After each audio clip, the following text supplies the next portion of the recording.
Israel examinou as provisões, porém não consultou o Senhor.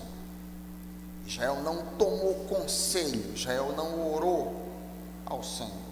Quantos têm Bíblia hoje à noite? Erva. Ótimo. O Marcinho está quente aí com a Bíblia na mão.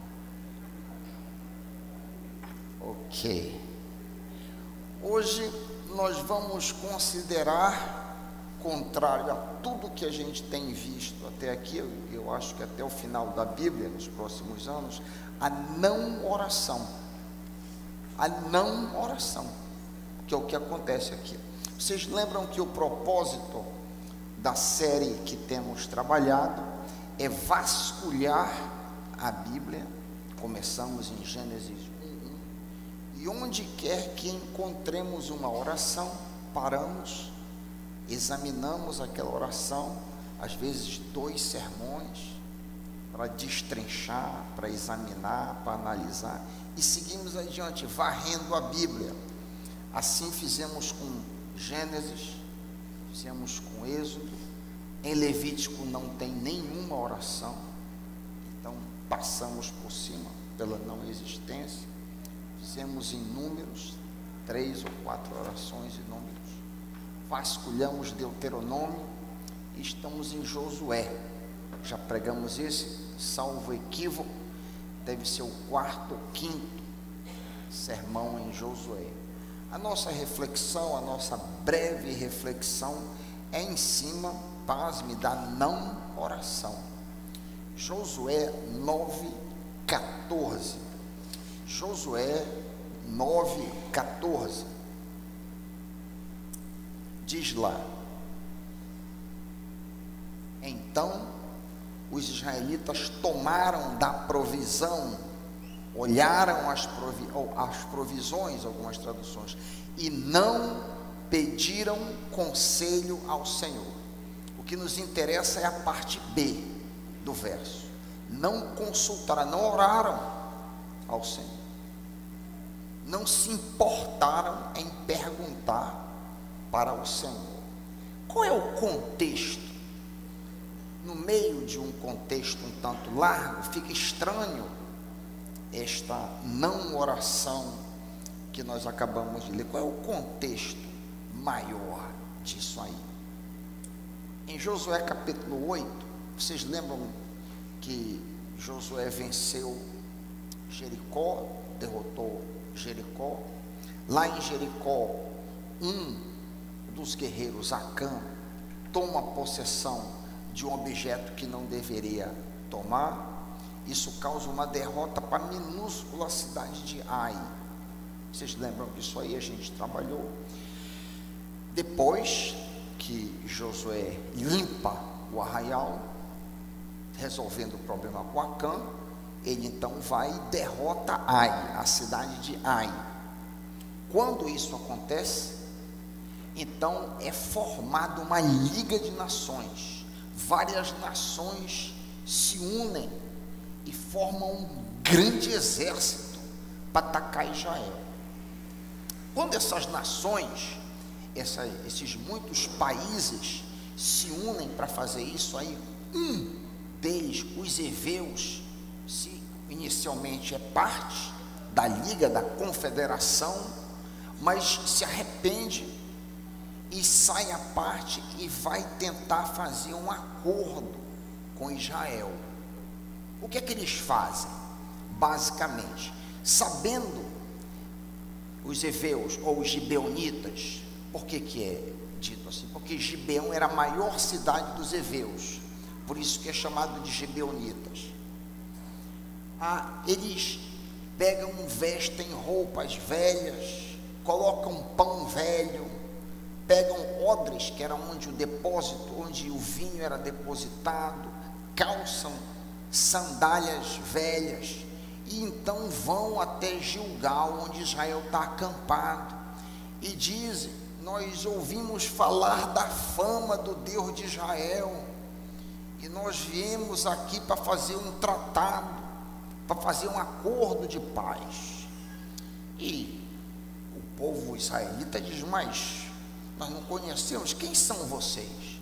Ele diz: nós somos de uma terra muito distante daqui. Olha aqui, quando nós colocamos esses pães no nosso alforje, eles estavam quentinhos. Olha como eles estão cheios de bolor, mofo, está mofado. Olha aqui as nossas sandálias, enfim. Eles mostram diversas provas, arguindo que eles estão numa longa jornada até chegarem ali.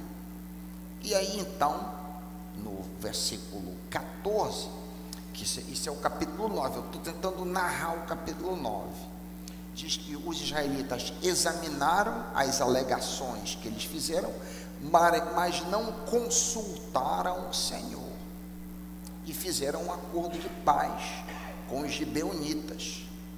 E aí então eles descobrem que eles estão a 3 dias de caminhada. Na realidade eles são moradores da terra e tão pertinho de onde vieram.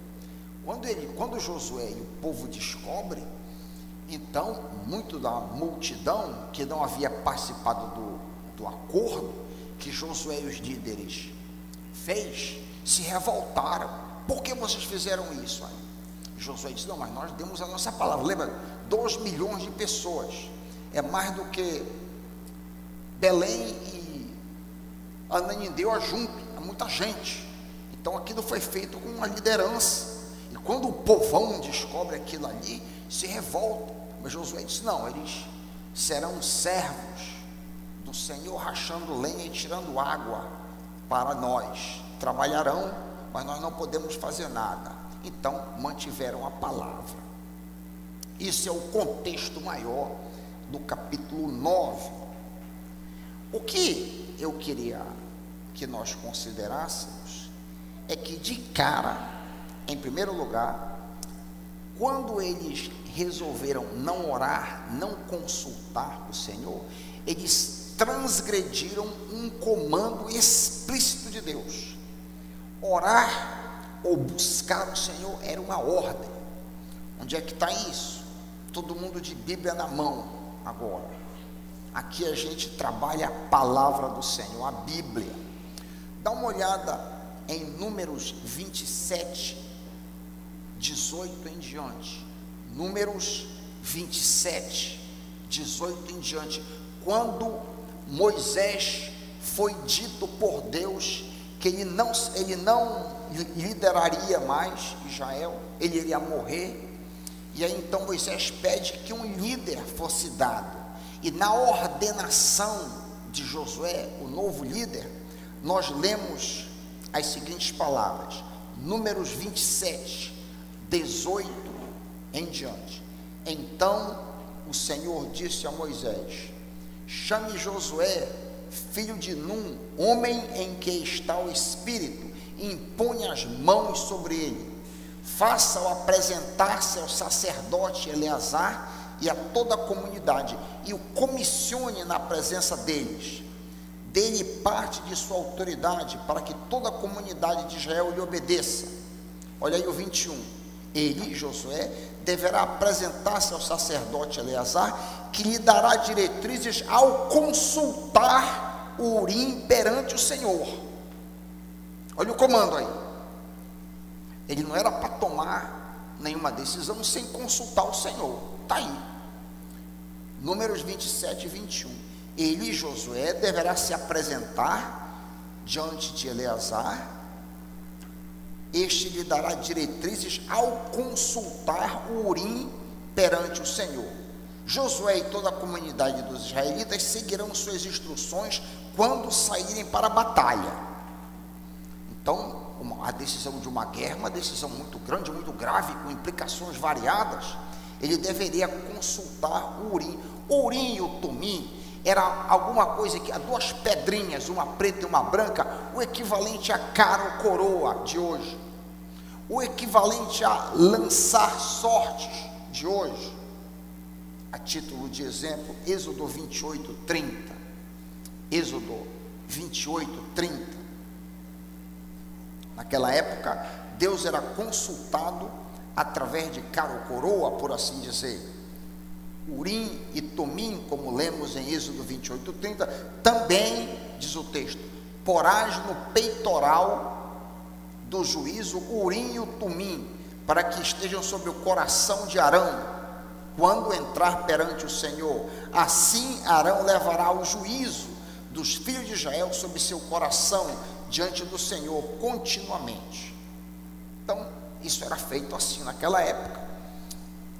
Depois que o Pentecostes aconteceu, a gente ainda tem um lançamento de sorte no Novo Testamento antes do Pentecostes. Depois do Pentecostes, nós não devemos usar esse tipo de coisa.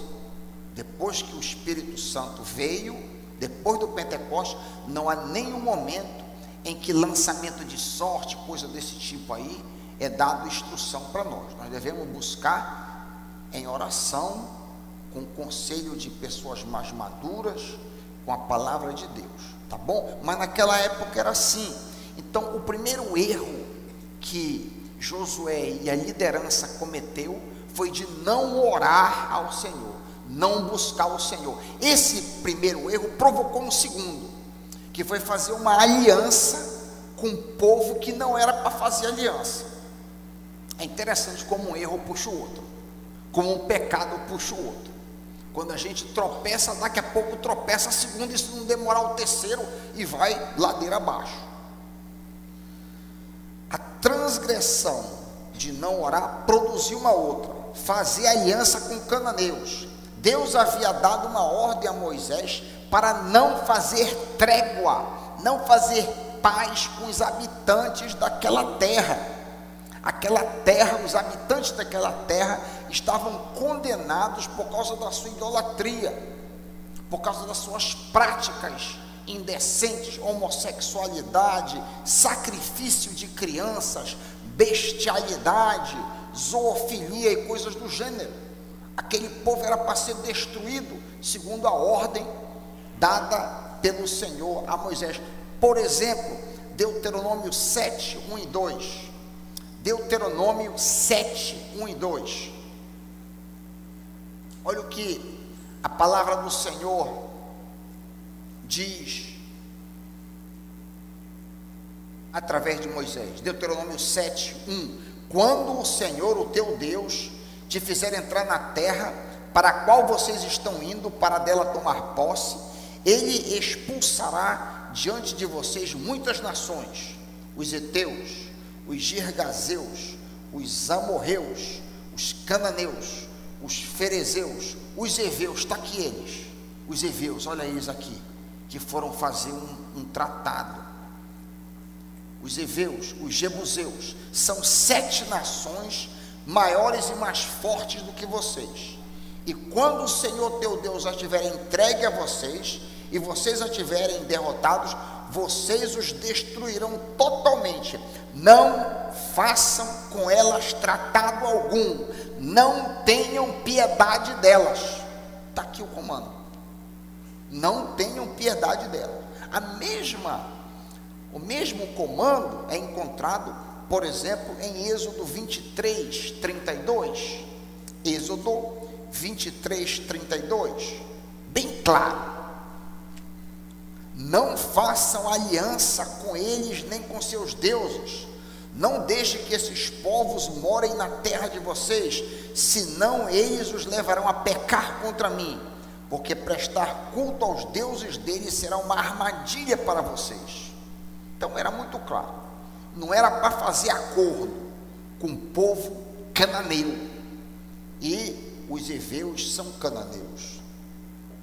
Então a gente nota que os israelitas foram enganados pelos sentidos, pelos que eles viram, a sandália, o pão, o odre, foram enganados pelo olfato, pelos seus olhos. E sobre esse engano, e agora eu quero que tu voltes para Josué capítulo 9, que nós vamos ler o relato desse engano. Josué 9:4 em diante.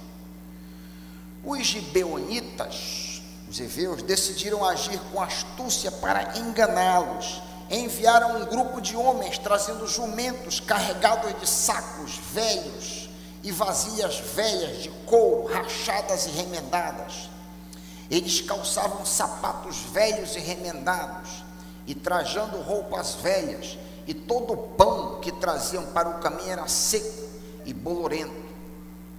Eles enganaram, como eu disse ainda há pouco, dizendo que tinham vindo de um país distante para fazer paz com o Deus de Israel.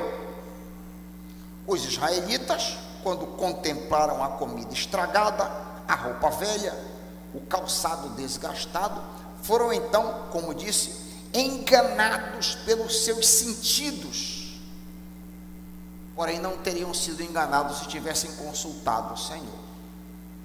Há uma lição preciosíssima aqui para mim e para ti. Há uma lição de um valor indizível aqui. Nós não devemos colocar a nossa confiança na nossa intuição, nos nossos olhos, na nossa experiência, na nossa sabedoria, no nosso conhecimento. Devemos sempre perguntar qual é a vontade do Senhor nessa ou naquela situação, nesse ou naquele contexto, ao invés de confiar, de depositar em nós mesmos a decisão. Não é o que a Bíblia ensina, não é o que Salomão nos ensina. Provérbio, eu vou te dar um texto que está sempre comigo, um tesouro. Provérbios 3, 5 e 6. Uma verdadeira pérola no meio da Bíblia. Provérbios 3, 5 e 6. Olha que coisa preciosa. Provérbios 3, 5. Confia no Senhor de todo o teu coração e não te apoie no teu próprio entendimento. Não, algumas traduções, não te estribes, não coloca tua decisão no teu próprio entendimento, diz ele. Reconhece o Senhor em todos os teus caminhos e Ele endireitará as tuas veredas. Reconhece o Senhor. Senhor, me ajuda. Senhor, me dirige.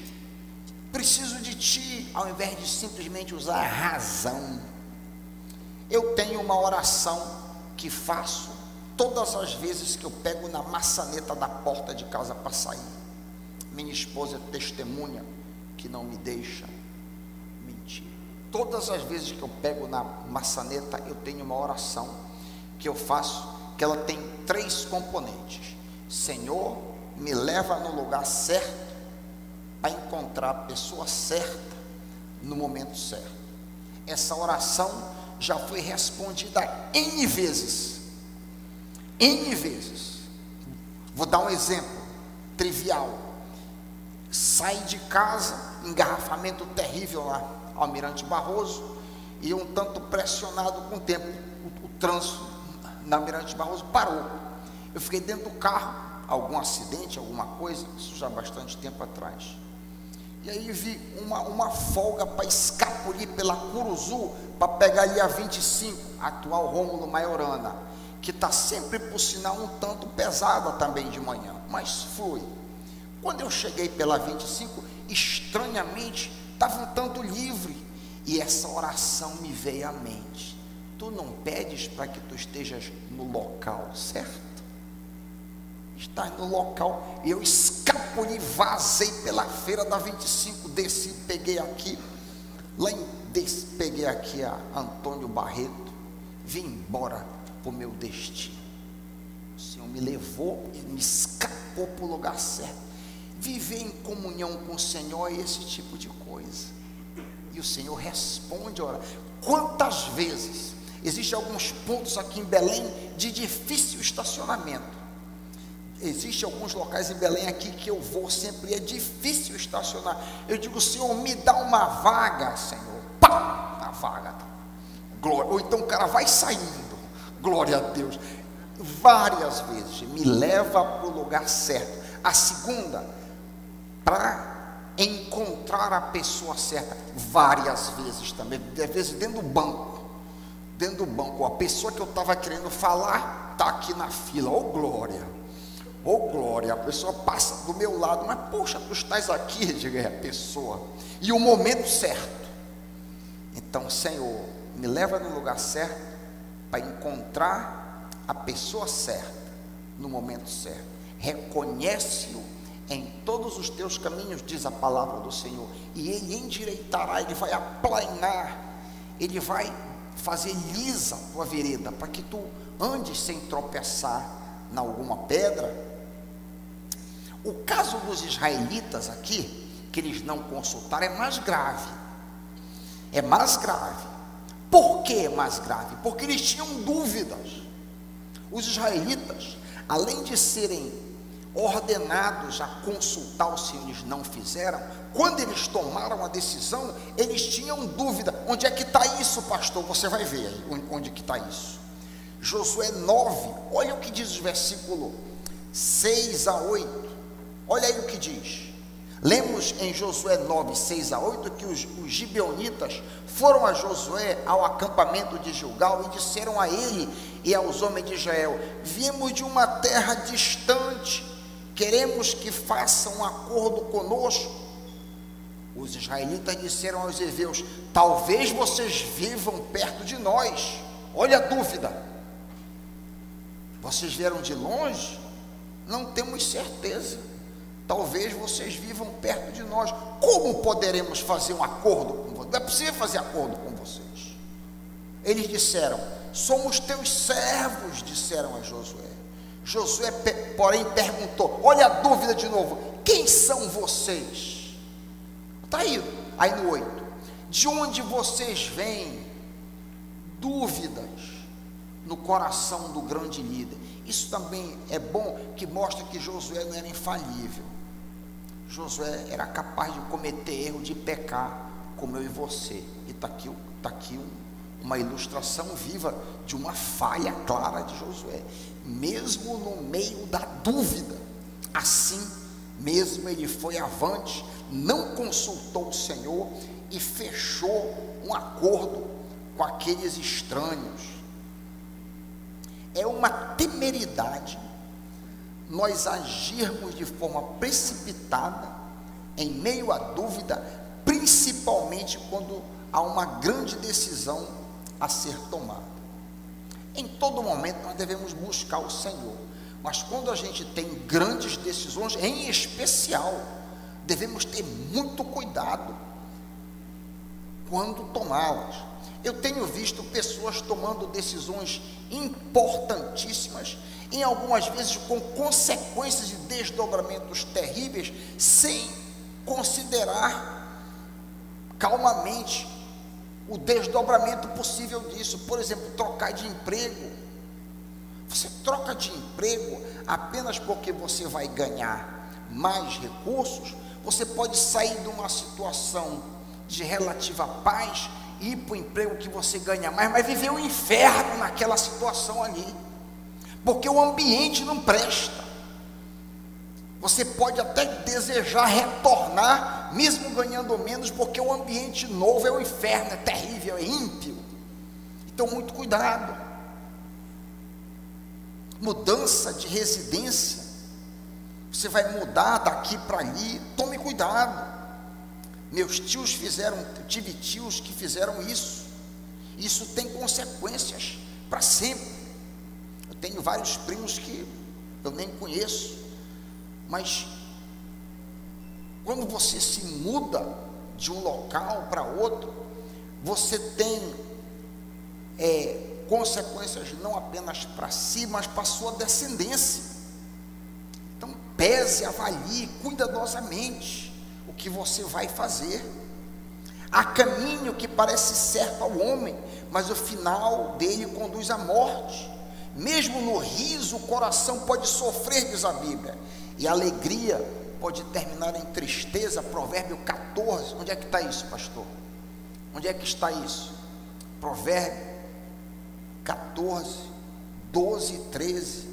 Há caminho que parece justo ao homem, mas no final conduz à morte. Mesmo em meio ao riso, o coração pode sofrer, e a alegria pode terminar em tristeza. Talvez, falando sobre decisões, já que o o âmbito aqui de uma decisão sem orar, uma decisão sem consultar, talvez a decisão mais arriscada na vida de um ser humano, a segunda decisão mais importante, a mais arriscada desta vida, é o cônjuge. Quando eu me debrucei sobre tomar decisão sem orar, esta decisão me veio fortemente ao coração.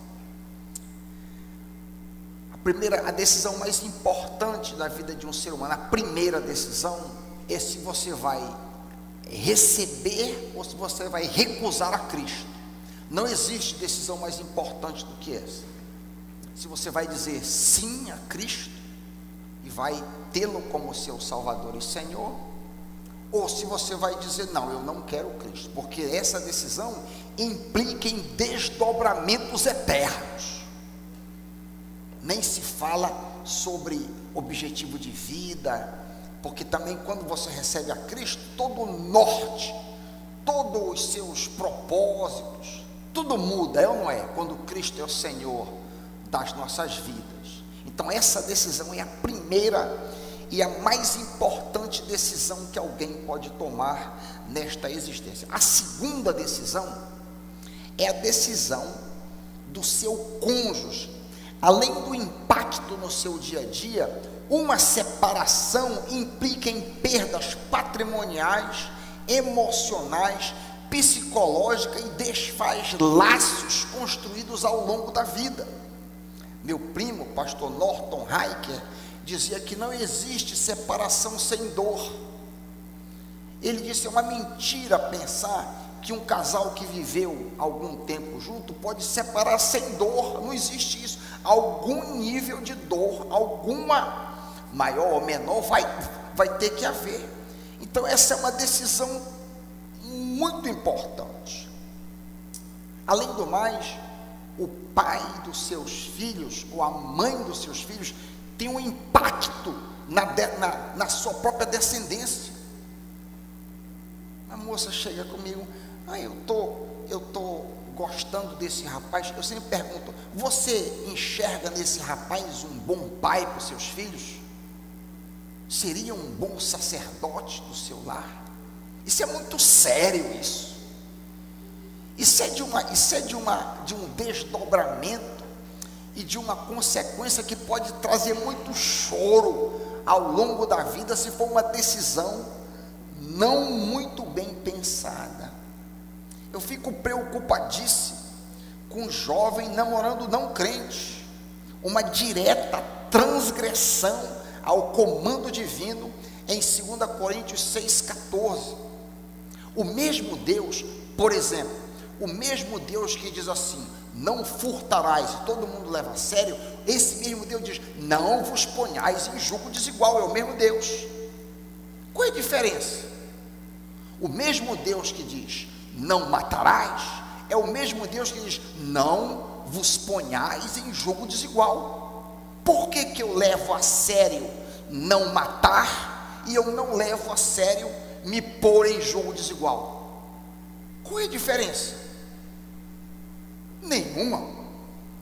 Não, segundo 2 Coríntios 6,14, não vos ponhais em julgo desigual com incrédulos, porquanto que sociedade pode haver entre justiça e iniquidade? Ou que comunhão há entre luz e trevas? Esse texto também pode ser aplicado para um contexto de sociedade. Sim, você se torna sócio de alguém em uma empresa, você nunca deve se tornar sócio de uma pessoa, assinar o seu nome numa sociedade com ímpio, porque aquele homem que é ímpio, ele vai fazer ou vai pressionar você a fazer coisa escusa, e você pode se ver pressionado em maus lençóis. É triste que alguns cristãos dizem: não, eu fiz isso que é para ele assinar as coisas sujas, mas o seu nome está junto.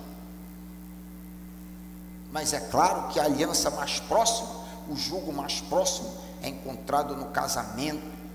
O plano de Deus é para que homem e mulher se tornem uma só carne, uma relação tão íntima que um literal e figurativamente se torna parte do outro. Unir um crente com um incrédulo é unir opostos, o que contribui para uma relação muito difícil. O nosso texto diz que os israelitas examinaram as provisões dos hebreus, mas não consultaram o Senhor. O resultado foi que eles transgrediram ao não orar, e eles também transgrediram ao fazer uma aliança com gente que não era para fazer uma aliança. Nós devemos ter todo o cuidado para não fazermos o mesmo. E por falar em aliança, em se relacionar com quem não deve, aqueles que estão aqui solteiros devem ter como primeiro critério, sem o qual não tem nem o que conversar, a pergunta: é crente? Se não é, não tem o que conversar. Não é preciso conversar nada, se não é crente. Ou seja, pastor Raik, eu queria que o senhor orasse por esse relacionamento aqui. Eu digo: é crente? Não, não é crente. Não preciso orar. Eu não preciso orar para saber se você deve roubar um banco ou não. Qual é a necessidade? É o mesmo Deus que está fazendo o mesmo comando. Amém, meus irmãos? É isso que ensina a palavra de Deus para o nosso bem, para a nossa direção, para que nós andemos consultando o Senhor e andemos no caminho que a Bíblia prescreve. Os israelitas examinaram as provisões, mas não consultaram o Senhor. Vamos consultá-lo sempre em nossas vidas, para a honra e glória do Senhor Jesus. Amém.